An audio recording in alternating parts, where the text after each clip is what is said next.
नमस्ते, मैं सौरभ हूँ। आप देख रहे हैं दी लल्लन टॉप। उत्तर प्रदेश की इस वक्त की सबसे बड़ी खबर है मनीष गुप्ता की मौत, जो कि गोरखपुर होटल में हुई। इस वक्त हम कानपुर में हैं। मनीष की पत्नी मीनाक्षी के भाई हमारे साथ हैं। क्या नाम है आपका? दीपक। दीपक। दीपक जी, उस रात जैसे कि कई मैंने अखबारों में, वेबसाइटों में पढ़ा कि जब वहाँ पर होटल में पुलिस पहुँची रात में 12:30 बजे, उस वक्त मनीष ने फ़ोन किया मीनाक्षी जी को। क्या ऐसा हुआ? वो मीनाक्षी जी को नहीं किया, जी वाजपेयी जी हैं, उनके भांजे, उनको किया था फ़ोन। जी। और उन्होंने कहा था कि हमें परेशान किया जा रहा है पुलिस द्वारा, और बहुत परेशान कर रही है पुलिस, और देखो ज़रा कुछ हो सकता हो तो। बस ये कहा है, उसके बाद फ़ोन कट गया है।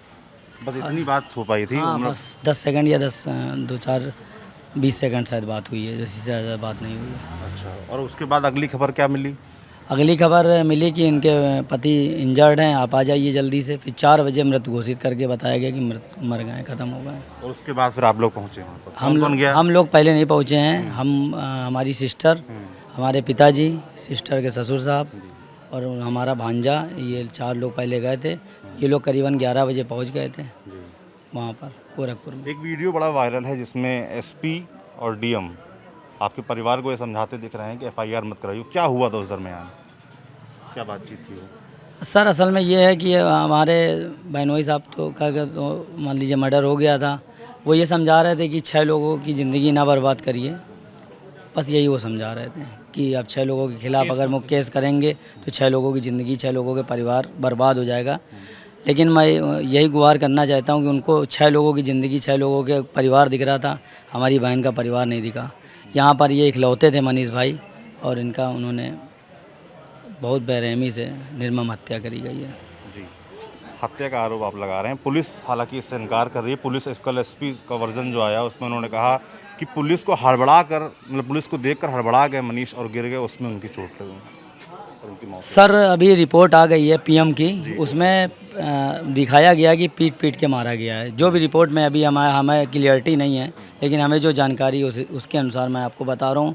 मुझे पीएम की रिपोर्ट आज सवेरे 4 बजे यहाँ पर दी गई थी व्हाट्सएप पे, क्योंकि हम लोगों को मिट्टी उठाने के लिए, अंतिम अंत्येष्टि करने के लिए सवेरे 4 बजे कहा गया था, 4:30 बजे। तो हम लोग एग्री थे, क्योंकि हम लोग प्रशासन के साथ ज़्यादा कुछ उलझना नहीं चाहते थे। क्योंकि देखिए, हमारा खाकी पर से विश्वास उठ चुका है, क्योंकि इस खाकी ने ही हमारे बहनोई साहब का ख़त्म किया है। तो हम लोग बस यही चाहते थे कि चलो ठीक है, जो खाकी कह रही है हम उनके अनुसार ही काम करेंगे। तो हम लोग ले गए थे 4, साढ़े 4, 5 बजे, 6 बजे, 6:30 बजे हम लोगों ने अंत्येष्टि भी कर दी थी उनकी। सरकार की तरफ से अभी तक आपके पास कौन आया आपकी मांगे सुनने, या पुलिस प्रशासन की तरफ से कौन आया? क्या बातचीत हुई अभी तक? सर, सरकार की तरफ से तो हमारे पास सिर्फ एक बंदा आया है, जो उन्होंने बताया कि मैं उनका प्रतिनिधि हूँ। हमारे सुरेंद्र मैथानी जी, जो यहाँ के विधायक हैं लोकल के, वो आए थे। 2-3 मिनट उन्होंने, 4 मिनट यहाँ दिए थे। उन्होंने हमारी बहन से बात करी, आश्वस्त किया कि मैं आपकी बात करा दूंगा। पहले उन्होंने कहा कि मैं योगी जी को यहाँ लेके आऊँगा, फिर उन्होंने 1 मिनट बाद अपनी बात को चेंज किया, फिर उन्होंने कहा मैं आपकी बात करा दूंगा। उस पर हमारी बहन बिगड़ गई। उसने कहा कि अब मिट्टी नहीं जाएगी जब तक योगी जी यहाँ नहीं आएंगे। फिर आप मिट्टी उठाने में तैयार कैसे हुए? किस बात पे हुए? क्या आश्वासन मिला? सर, हमारी बात यहाँ के कमिश्नर साहब से भी हुई थी, और हमारे डीएम साहब, एसडीएम साहब, जो भी पुलिस महकमे का शायद ही कोई ऐसा बंदा हो जो यहाँ ना आया हो, उन लोगों ने हम लोगों को समझाया कि देखिए, आपकी डिमांड जो है वो जायज़ है। कमिश्नर साहब ने बहुत कोऑपरेट किया। उन्होंने कहा भी कि आपकी जो भी डिमांड है सब जायज़ हैं, और हम आपकी जो भी डिमांड है वो मुख्यमंत्री साहब पहुंचवाएंगे मुख्यमंत्री साहब तक। हम लोग ने लिखित तौर पे उनको साइन करके दिया था, हमारी बहन मीनाक्षी ने, और वो यहाँ से ले गए थे मेरी डिमांड, हम लोगों की डिमांड। और आज अभी मुख्यमंत्री साहब से मीटिंग के लिए ले गए हैं हमारे यहाँ से 5 लोगों को। अभी तक हालांकि मुलाकात नहीं हुई है, क्योंकि मुख्यमंत्री साहब जी किसी मीटिंग में बिजी हैं।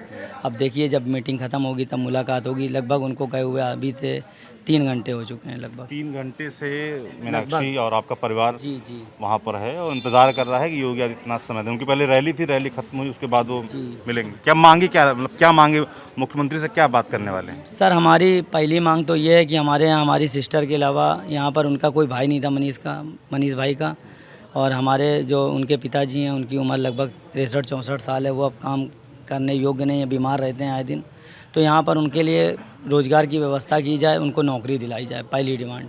और दूसरी डिमांड थी कुछ उनको मुआवजा दिया जाए। तीसरी डिमांड थी हमारा जो वहाँ से केस है उसको यहाँ ट्रांसफ़र किया जाए, क्योंकि हमारे यहाँ दौड़ने वाला कोई नहीं है हमारी बहन के सिवा। आज के समय में आप समझदार हैं कि आज के समय में कौन किसको लेके जाता है, तो इसलिए हमारा बस आग्रह है सरकार से भी, आप लोगों के माध्यम से मैं कहना चाहता हूँ कि हमारे केस को यहाँ कानपुर ट्रांसफ़र कर दिया जाए। विपक्ष के तमाम नेता आपके पास आ रहे हैं, सुबह अखिलेश यादव आए, अभी प्रियंका गांधी, शिवपाल, सबके आने की बातचीत हो रही है। कुछ लोग इसको विपक्ष की राजनीति भी करें, परिवार इसको किस तरीके से ले रहा है? सर परिवार इस तरीके से ले रहा है क्योंकि परसों से हम लोगों के साथ गोरखपुर से लेकर यहाँ तक समाजवादी पार्टी ने बहुत सहयोग किया है। तो मैं इतना ही कहना चाहता हूँ, राजनीति यहाँ कुछ नहीं है, हम लोग राजनीतिक दल से नहीं कहना चाहते हैं कुछ, बस ये है कि कोऑपरेट हर पार्टी ने हमारे साथ किया है। मनीष गुप्ता जी के बारे में एक खबर ये भी चल रही है कि वो बीजेपी से जुड़े हुए थे, कुछ महीने पहले उन बीजेपी से जुड़े थे, सदस्यता ली थी, ऐसा कुछ था क्या? तब क्या राजनीतिक कुछ झुकाव था कि किसी पार्टी से जुड़े हुए थे? सर राजनीतिक कोई झुकाव नहीं था सर, थोड़ा बहुत मोदी जी को, हमारे पीएम साहब को पसंद करते थे बस, और कुछ नहीं था। राजनीतिक उनका कोई कैरियर नहीं था जहाँ तक मैं जानता हूँ। ठीक है, तो ये है पीड़ित मनीष गुप्ता का परिवार, उनकी मांगे आपने सुनी, उनकी बात आपने सुनी, और लोगों से बात करेंगे। और जो भी पक्ष सामने आता है, योगी आदित्यनाथ से मिलने गई हैं मनीष की पत्नी मीनाक्षी, वहाँ क्या होता है वो भी आपको बताएंगे। देखते रहिए दी लल्लन टॉप।